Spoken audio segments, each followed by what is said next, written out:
வணக்கம் உறவுகளே, எல்லாரும் எப்படி இருக்கிறீங்க? நான் இன்றைக்கு ஒரு சிம்பிளாகவும் நல்ல டேஸ்ட்டாகவும் இருக்கக்கூடிய ஒரு தக்காளி சாதம் தான் செய்ய போகிறேன். அது எப்படி செய்ய போகிறேன்னு சொன்னால், முதல்ல வெங்காயம், வெள்ளைப்பூடு, கருவேப்பிலை, கிராம்பு, பிரியாணியில் எண்ணெயும் சேர்த்து எல்லாம் வதங்க விட்டுருக்கேன். எல்லாம் வதங்கின பிறகு அதுக்கு பிறகு தக்காளி பழம் நான் சேர்த்துருக்கிறேன். தக்காளி பழமும் வெந்த பிறகு அதில் நான் உப்புத்தூள், மிளகுத்தூள், கறி மசாலா, காரத்துக்கு கொஞ்சம் மிளகாய்த்தூள் எல்லாம் சேர்த்து நான் மிக்ஸ் பண்ணிவிட்டு மூடி வச்சுருக்கேன். இப்போ எல்லாம் வெந்துட்டுது பாருங்க, எல்லாம் நல்லா வெந்துட்டுது. வெந்த பிறகு நான் பீன்ஸும் குடமிளகாயும் சேர்க்குறேன். அப்போ தான் சாப்பிடும்போது சாதம் சாப்பிடும்போது நல்ல டேஸ்ட்டாக இருக்கும். பாருங்க, பீன்ஸும் நான் குடமிளகாயும் சேர்த்துருக்குறேன். நல்லா இருக்கும். அது கொஞ்சம் இப்போ வேகிறதுக்கு லேசாக ஒரு சொட்டு தண்ணியும் விட்டு அதோட பச்சை மிளகாவும் நான் ஒரு 4-5 பச்சை மிளகாவும் நான் சேர்க்குறேன். அப்போ சோறு கொஞ்சம் காரமாக இருக்கும் தானே, விரும்பி எல்லாரும் சாப்பிடுவாங்க லேசாக காரம் இருந்தால் தான்.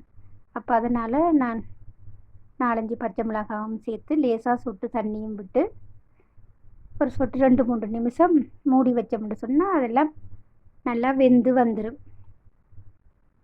நான் நேரத்தோட ஒரு தடவை இந்த தக்காளி சாதம் செஞ்சேன். நான் எல்லாருக்கும் பிடிச்சிருந்தது, எல்லாரும் சாப்பிட்டவங்க. அப்போ அதனால் திரும்பவும் ஒரு தடவை இந்த தக்காளி சாதம் கேட்டபடியாக நான் திரும்பவும் இந்த தக்காளி சாதம் செய்கிறேன். பாருங்க, இப்போ எல்லாம் நல்லா வதங்கிட்டுது. நான் தக்காளி பேஸ்ட்டும் கொஞ்சம் சேர்த்துருக்குறேன். ஒரு 3 ஸ்பூன் சேர்த்துருக்குறேன்.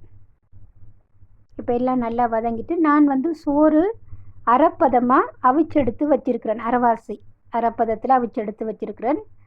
அந்த சோறையும் நான் இந்த செய்த மசாலா பொடியோடு சேர்த்து மிக்ஸ் பண்ண போகிறேன். இல்லாட்டி நாங்கள் இப்போ அவிச்சு வைக்கலாட்டி நான் லேஸுக்காக சோறை நான் அவிச்செடுத்தேன்.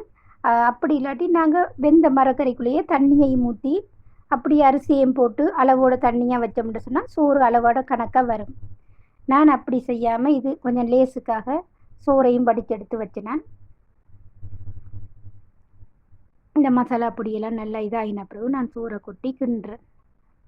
பாருங்க, நல்லா இருக்கும், நல்ல டேஸ்ட்டாக இருக்கும், ருசியாகவும் இருக்கும், காரமாகவும் இருக்கும். பாருங்கள் எப்படி இருக்குன்னு சொல்லி நான் அதனோட கொஞ்சம் கொத்தமல்லியிலையும் சேர்த்துருக்குறேன். பாருங்கள் எப்படி இருக்குன்னு சொல்லி. இந்த தக்காளி சாதம் பிடிச்சிருந்தா லைக் பண்ணுங்கள், கமெண்ட் பண்ணுங்கள், சப்ஸ்கிரைப் பண்ணி சப்போர்ட் பண்ணுங்கள். நிறைய பேர் வீடியோஸ் பார்க்குறீங்க, சப்ஸ்கிரைப் பண்ணாமல் பார்க்குறீங்க. நீங்கள் சப்ஸ்கிரைப் பண்ணி பார்த்தீங்கன்னு சொன்னால் அது எங்களுக்கும் ஒரு சப்போர்ட்டாக இருக்கும். கூடவே இருக்கிற பெல் ஐக்கானையும் தட்டி விடுங்க. அப்போ தான் நாங்கள் போடுற வீடியோஸ் உங்களுக்கு நோட்டிஃபிகேஷனில் வந்து சேரும். தக்காளி சாதம் எப்படி இருக்குது? நல்ல டேஸ்ட்டாகவும் சுவையாகவும் இருக்கும். பிடிச்சிருந்தா ஒரு தடவை செய்து சாப்பிட்டு பாருங்கள்.